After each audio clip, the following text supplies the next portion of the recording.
when the narrow makes its first move down and forward on the left, okay, what would be the measure that you would expect to lose first? Yeah. So my question is, what measure, if you don't want to rely on your kinesthesia, on your subjective sensations, and you need a measure to know when the weight moved really fully to the left before you take it back. What measure, what you know, would you check? Okay, so we can make it really simple. Okay, when the narrow makes its first move down and forward on the left, okay, what would be the measure that you would expect to lose first? He's actually moving forward, so it's like a compensation of IR.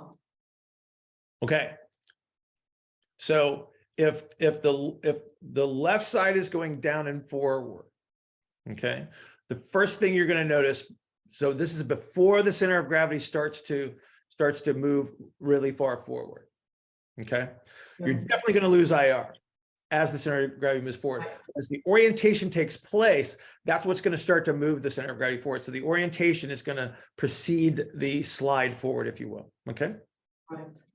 So when the left side orients, okay, yes, anterior orientation, you're going to lose the ER on the left hip first. Okay. That's the distinguishing characteristic. That's one of the ways that you identify, like if you get stuck on like narrows versus wides and things like that, it's like you go to your chessboard and you say, oh, what does my ER look like?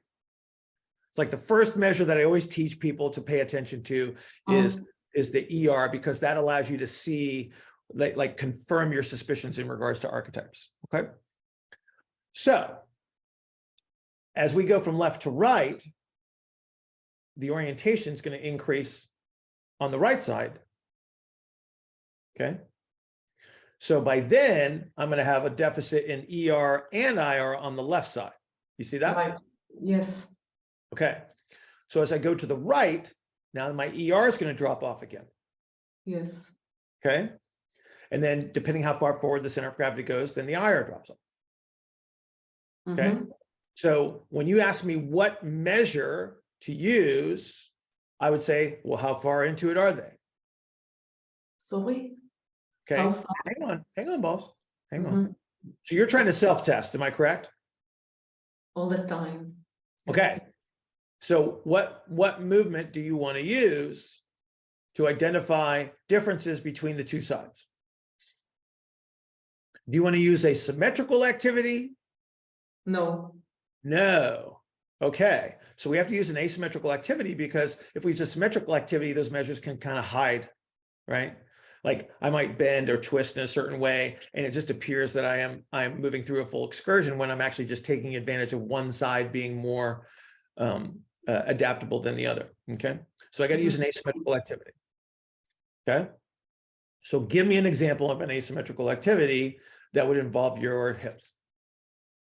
Like to push, to lie on the side, on the left, and push with the right leg, put the right leg on the... Let's make this like a little bit easier for us to identify the differences, okay? You ever do a lunge or a split squat? Yeah. Okay. Much easier to identify that movement, as far as like you can feel it as you move through space. Okay. Do you understand where the ER and IR bias would be strongest in its representation? In the split squat? The split squat. I have to think about it. No. Me too. But let's say that there's only two positions. Okay, so when there's two positions in a split squat, Anat. Okay, there's the up part and then there's the down part. Okay, the up part would be biased towards more what? do you think? Late. Well, it's late on one leg and it's going to be early on the other. So that would be ER biases at the top. Is that fair? Awesome. Okay. And then, so what happens at the bottom of the split squat is everything squares up and you see a bunch of 90-degree angles. So Okay. it's So that would be more, yeah, that would be more representative of an IR bias at the bottom. And so what we could do is we could say, well, I'm going to do a split squat on both sides. And if you want to get really technical with it, you could break out your smartphone and you shoot a video of yourself doing a split squat from a bunch of different angles. And then you do your intervention and then you repeat your split squat and you go, does that look better? Does that feel better? But you definitely need a knee that's going to bend. Right. And so you're going to have to recover the tibiofemoral IR in early. Good morning. Happy Thursday. I have Neuro Coffee in hand and it is perfect. I'm also going to talk about knees, not ACLs though. No? So, no, I find it shocking. You quit your job or something? So I had an offensive lineman come in last week. Starting to see him for left knee pain. No like mechanism or anything. So I'm trying to make sense of the presentation a little bit because it seems a little conflicting in my head, but I feel like it's not. So as expected by position and body type, he's got like nothing to work with. Like 0 degrees of IR on both hips. Yeah. Does he fit on the table? Barely. Okay. Yeah. You got like a pretty obvious ER orientation, like at the tibiofemoral joint. Yeah. So from like a chessboard standpoint, very, very late. But at the same time, if like just looking at him and standing, just like getting crushed into the ground, almost like just dead middle in terms of like the IR orientation, everything falling in. Like his foot's going into the ground pretty hard. Yeah, like both navicular basically on the ground. Gotcha. From like a pain complaint standpoint, he has on-field issues, but the interesting one, and I think like the one we're going to use is like a KPI that we're monitoring is stairs. So he doesn't have pain going downstairs, but going up hurts. Yep. So I'm trying to make sense of that a little bit because I feel like on the one hand, with the late chessboard measures, I would almost expect him to not have the yield and like be able to get to overcome. But then at the same time, like if he's brushed into middle, almost like I feel like partially just by like body mass, that it would be tough to generate the overcome from like that eccentric yielding state. So I'm trying to figure out like why he has pain with it going up and not necessarily the down. Okay. So which is the scenario that would describe what we just talked about with Manuel, is in regard to which one is going to place the early demands on the knee? Going downstairs would be early. Okay, so if you're going to do a front foot elevated split squat, would that represent going up the stairs? I guess it would. Okay. Now, here's a question. Did you test his ability to bend his knee? Yeah, so I feel like very limited, a lot of that from like a soft tissue standpoint, like you just got no shot of getting to the butt from that. It's really stiff, right? It's really stiff when you try to bend the knee. Yeah. Do you know why?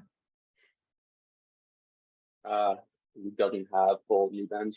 Because the ability to bend the knee. He's got a knee. Think about this. He's got a knee that is oriented to stay straight.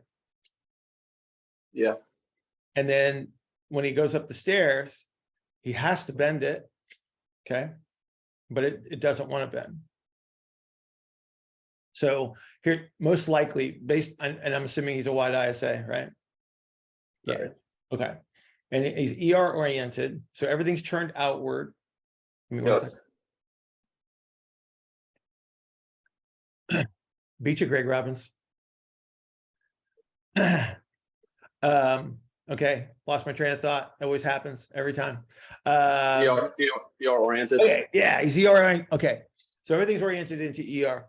Okay, but most likely, you've got he's anteriorly oriented. Center of gravity is forward. He's pushing down on that knee at the same time, right? The chances of that knee wanting to bend are slim to none. Okay, so simple rules: reduce the orientation to some measurable degree. You're probably not going to get rid of all of it. He's an offensive lineman. Yeah. We don't necessarily want to get rid of all of it, but you definitely need a knee that's going to bend, right? And so you're going to have to recover the tibiofemoral IR in early. Okay. Yeah. Now, what does his foot tell you?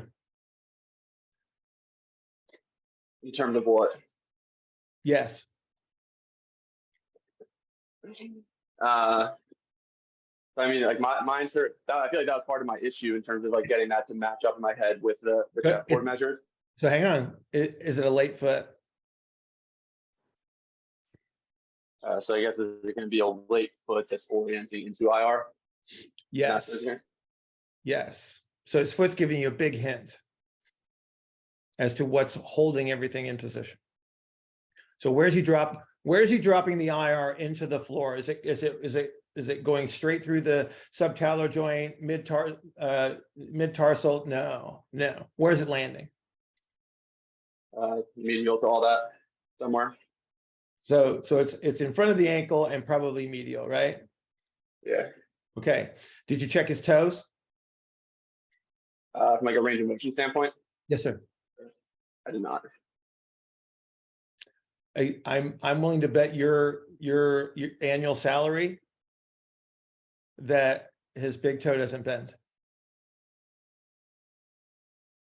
I see it. So I'll check that out. Uh-huh. So start thinking along those lines, right? So center of gravity is forward.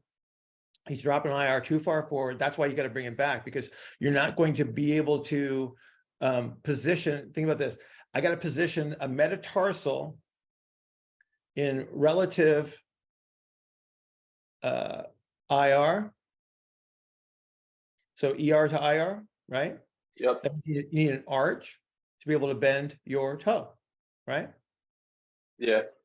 Okay. So I got to go up to the knee with the same strategy. You see it? Yeah. But now why doesn't he get any discomfort on the way down though? Because he's still got to. Is he okay? So in what position is he going down the stairs? From like an early middle weight standpoint, or Say it, Ian. Say it, Ian. Say it, Ian. I saw you. ER. Huh? He's going down. He's going down the stairs in the ER. so like, all right, so we are like messing around just like with the activity as an exercise a little bit. And so what I did was, like, if we really broke it down, like almost like a little bit robotic with some constraints, he could do it pain-free. So it was left foot up on a box, like 12 inches. Cable in the right hand to just give him a little bit of a cue to turn to that side. And then so the cable's on the same side as the lead leg? Opposite. Okay, cool. I'm cool with that. Yeah. Almost like to like help turn him into that side. Nope, I'm with you. And then like if I would cue him to slow it down and like translate the knee forward first to get to like the end of middle, and then push straight down from there, like 2 moves. It was pain-free. Awesome. You know what you just did? But gave him like the true IR. You gave him tibiofemoral IR, right? So now to the point about the stairs going down though, like keeping that keeping that relationship where I feel like I still had him in IR and kind of like using the idea that we had it on the way up pain-free to let us know we had it. He could go down pain-free also.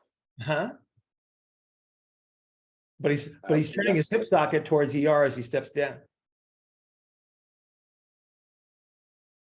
Okay. So you think he's stepping straight forward because you're watching where the leg is landing. Yeah. You need to watch the proximal hip that's still up on the step.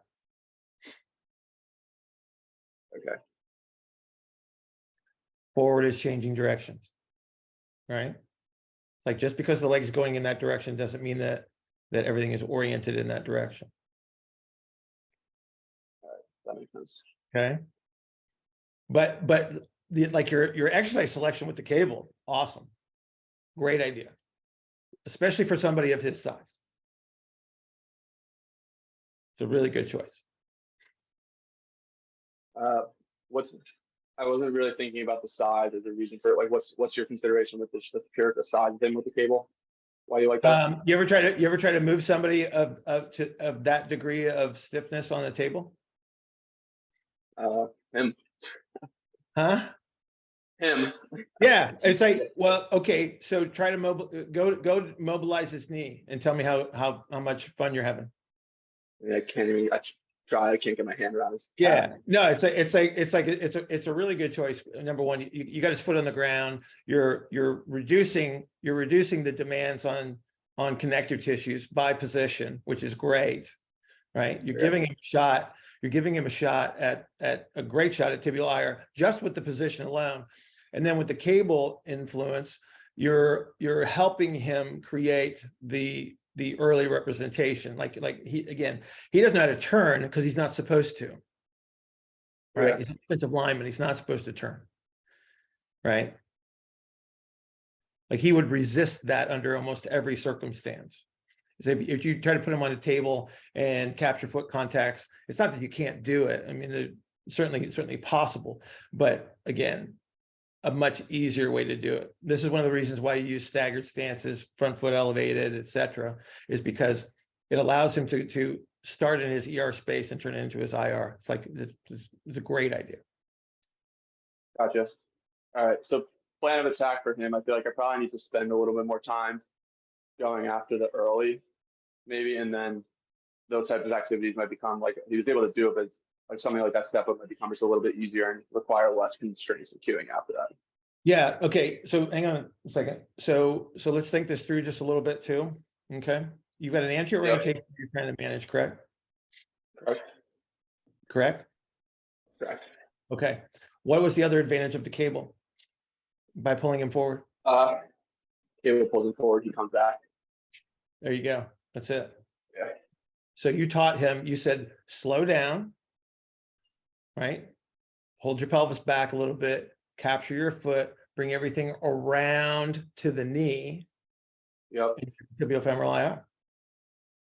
All right. You see it?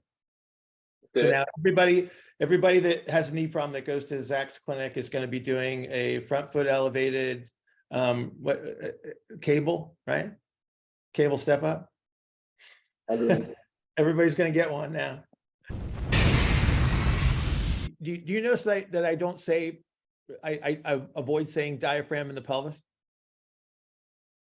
I have not specifically. I say anterior outlet or posterior outlet. Good morning. I have Neuro Coffee in hand and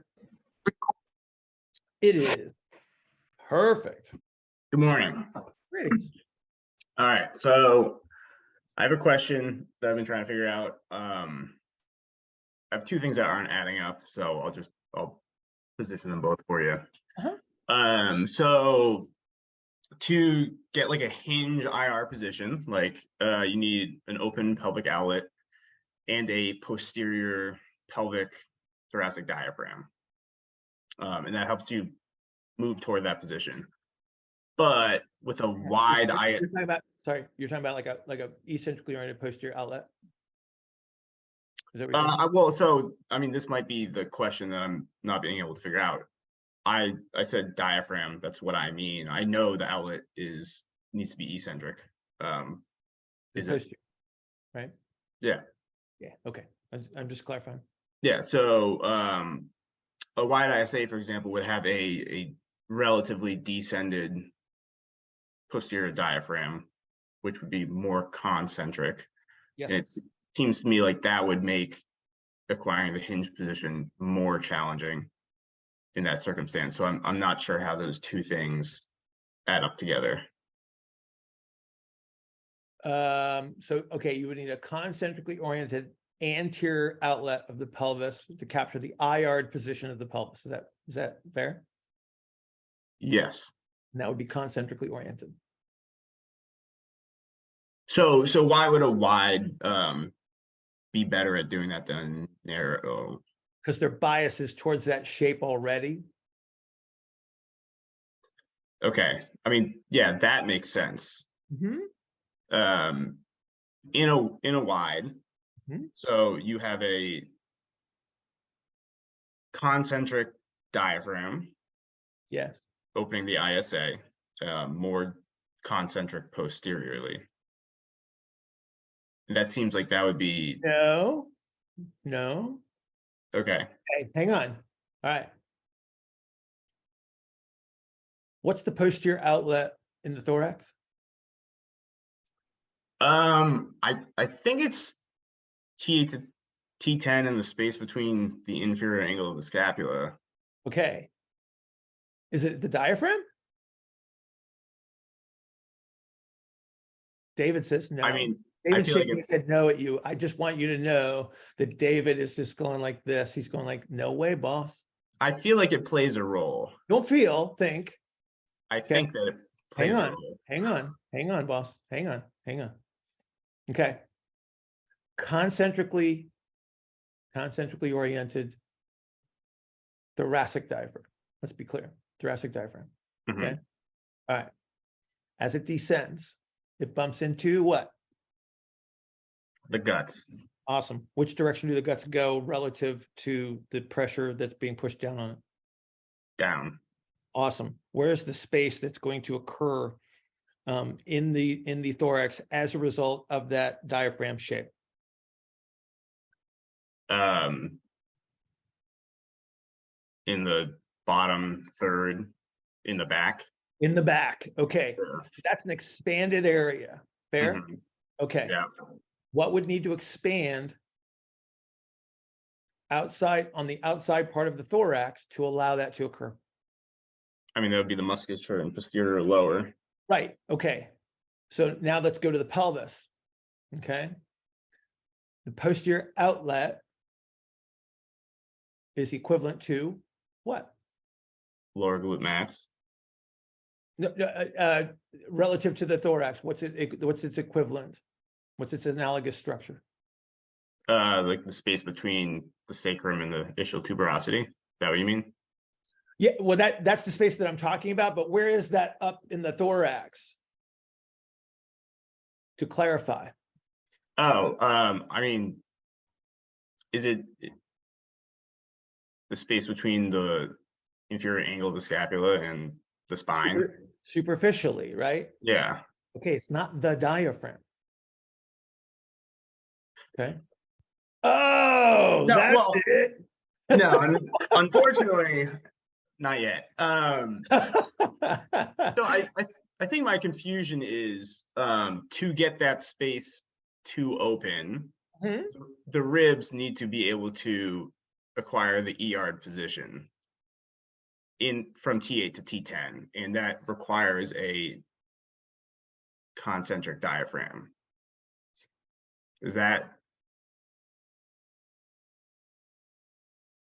You're talking about like the posterior rib cage? Yeah. Okay. So what's the problem? What do you think represents the again, do you notice that I don't say I avoid saying diaphragm in the pelvis? I have not specifically. I say anterior outlet or posterior outlet. Yeah. Okay. For reason being is because people think the posterior outlet is a diaphragm, and it's not. Okay. I mean, I understand that it's not the same thing, but okay, hang on. So I have a concentric anterior outlet, posterior outlet, which would be equivalent to the superficial musculature up in the thorax, is eccentrically oriented relative to, which creates the expanded representation.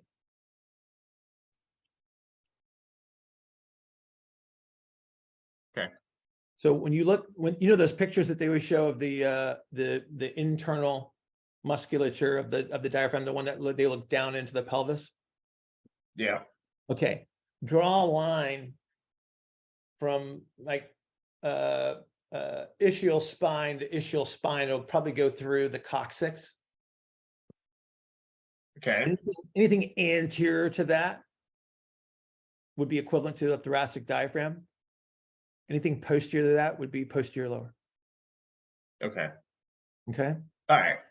So the concentric position allows posterior lower to open. Yes, sir. Okay. Yeah, because a concentric anterior outlet of the pelvis creates the I-arch shape of the pelvis. Right. Right. Then that would create an eccentrically oriented posterior outlet. Yeah, that makes sense. Yeah. It's like you gotta be and again, this is one of those terminology things that just puts a fly in the ointment, so to speak. Because they want to call it pelvic diaphragm. It's like, okay, probably I understand the representation. It just creates a massive amount of confusion. Mm. Does that help you see it? Yeah, that does. Yeah. Okay. Go ahead. Let me just make sure I have this clear though. So like the anterior, the concentric activity of the anterior outlet helps open up posterior lower and move the pelvis into I-arch position. In the thoracic diaphragm, you do have the also concentric activity of the posterior diaphragm. Yeah. So okay. Yes. Yes. Yes. And that also helps open up T8 to T10. Yeah. Yeah. Okay. Yeah. Because it's got to create the space. As far as like nomenclature goes, then, Huh? how are we describing anterior diaphragm, posterior outlet in the thorax? So Because I think that might be what's tripping me up a little bit. okay. Well, how many muscles in the anterior outlet? There's a few, right? There's a few by name, right? There's a few. Sure. Okay. Is it okay? We're talking pelvis right now. We're talking pelvis. Are we talking pelvis? Yeah. Okay. Yeah. Okay. Is it okay if we have multiple muscles that are in the thoracic diaphragm too? I suppose so. And that would still constitute just the anterior outlet of the thorax? Sure. Look at it that way. Right, we have a crural diaphragm and a costal diaphragm that can behave differently, but under this circumstance, they're moving as one.